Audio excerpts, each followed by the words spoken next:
700 to club some tremendous things for you today.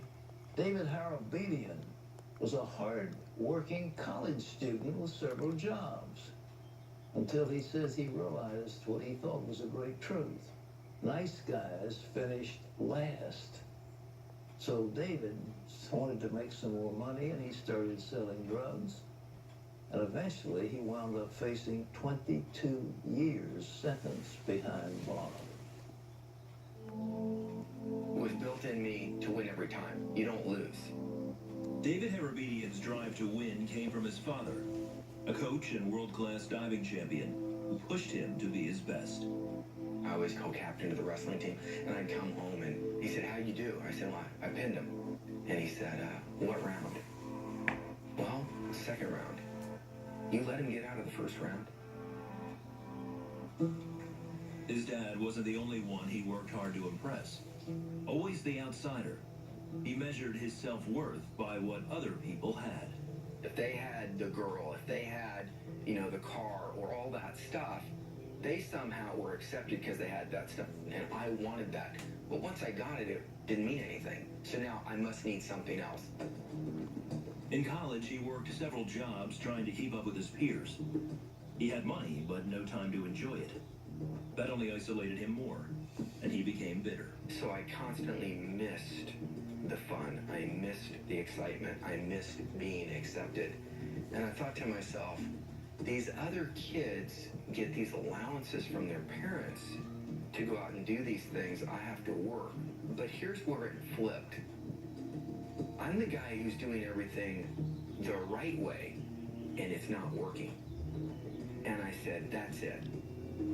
Nice guys finish last. I'm no longer going to be the nice guy.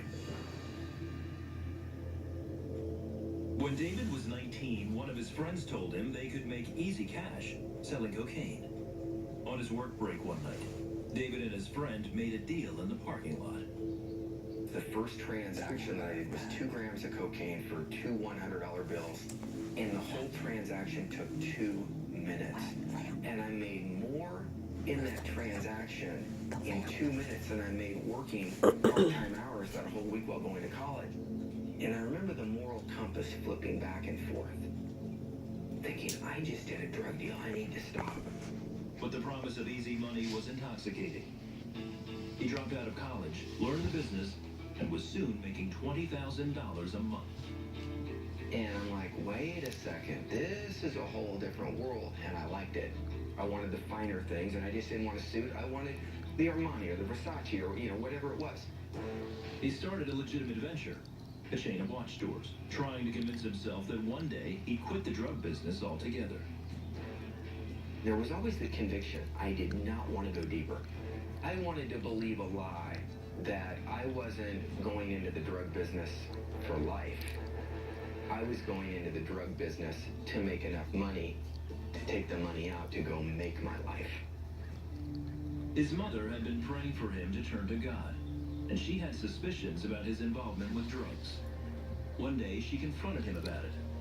David, of course, denied it. So I deflected the confrontation in that moment, but I remember walking out thinking, I really need to stop this business. This is not honoring to my parents. This is not what they risk. Risking ruining the family name, for money. David also started to take a hard look at what was at risk. You can't buy your way out of these things.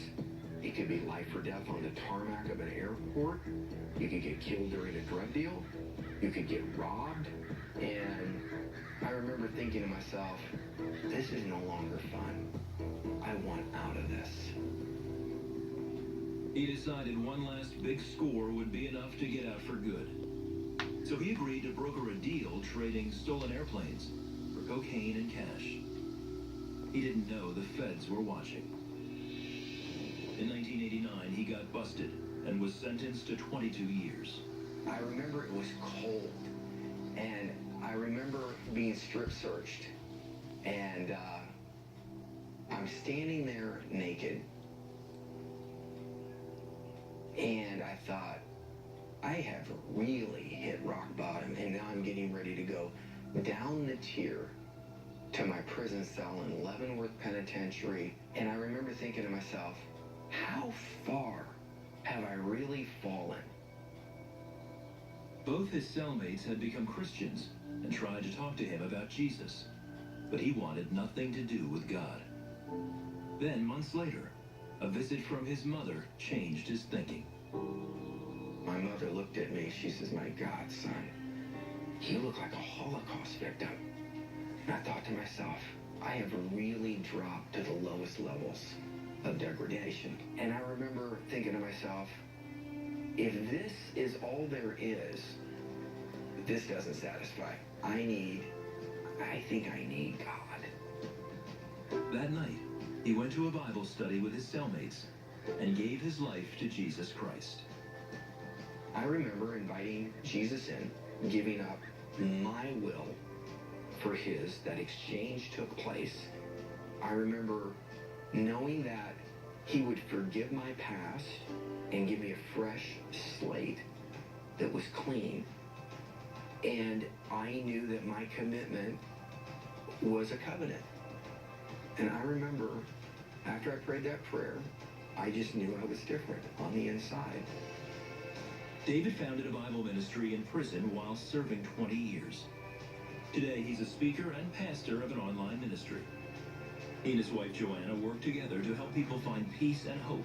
When we really give it all to the Lord, he'll take it and he gives us all of him in that place in return.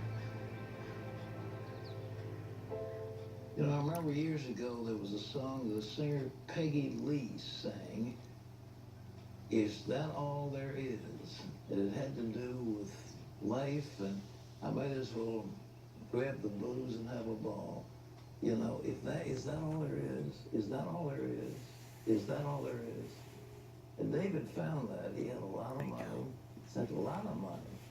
But is that all there is? Is that all there is? Is it just some more money? It doesn't satisfy you.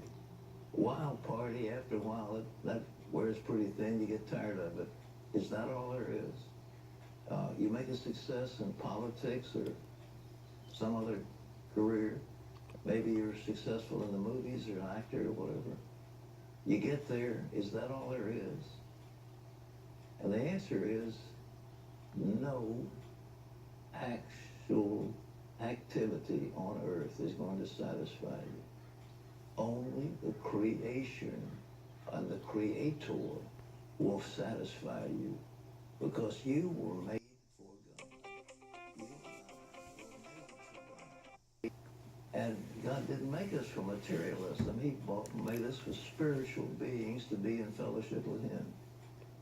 David found it. You can find it. And I'll offer it to you right now. Relationship with your Creator. And He says, behold, I stand at the door and knock. If anybody will hear my voice and open the door, I'll come in. Would you like that? He stands at the door and He's knocking and He says, would you open the door and let me in? If you will, I'll give you joy, peace. I was reading in the appearances of Jesus right after His ascension. I mean, actually, He rose from the dead. And He appeared, and each time He said, peace to you, peace, shalom, peace. And that's not just a greeting, it has some meaning, because He wanted to give you peace. My peace I give unto you. You're in trouble right now, but God will give you peace. Would you pray with me? Wherever you are, just bow your head. Don't go anywhere. Just bow your head and pray these words. Jesus, that's right. Jesus, I know that you died that I might live. And I reach out and receive you as Savior. And I know that there's nothing on this earth that will satisfy except the Creator who made me. I'm coming home, Lord. I'm coming back to you. And I ask you to receive me. I accept you and I believe in you. And I'm giving you my life from this moment on. Thank you. If you prayed with me just then, I want very much to give you something that'll help you. It's called a new day. And you say, well, what do I do next? I just don't want to leave you hanging. You just prayed with me. Now, what do you do next? Well, that's why I spent some time making a compact disc. It has about 74 minutes of very concentrated teaching about what it means to be born again, what it means to have an exchange life, what happens if you sin. God will forgive your sin. I don't care what you've done horrible, God will forgive it. And He just asks you to come and let Him do it. But you need to understand what's coming next. I'll give this to you a new day. You just call. Say, I prayed with Pat. I gave my heart to the Lord. Toll free, no charge, no money involved. 1-800-75. No, I beg your pardon. We've got a new number. We've had it for a while. I keep forgetting. It's 1-800-700-7000. That's easy to remember. 700-7000.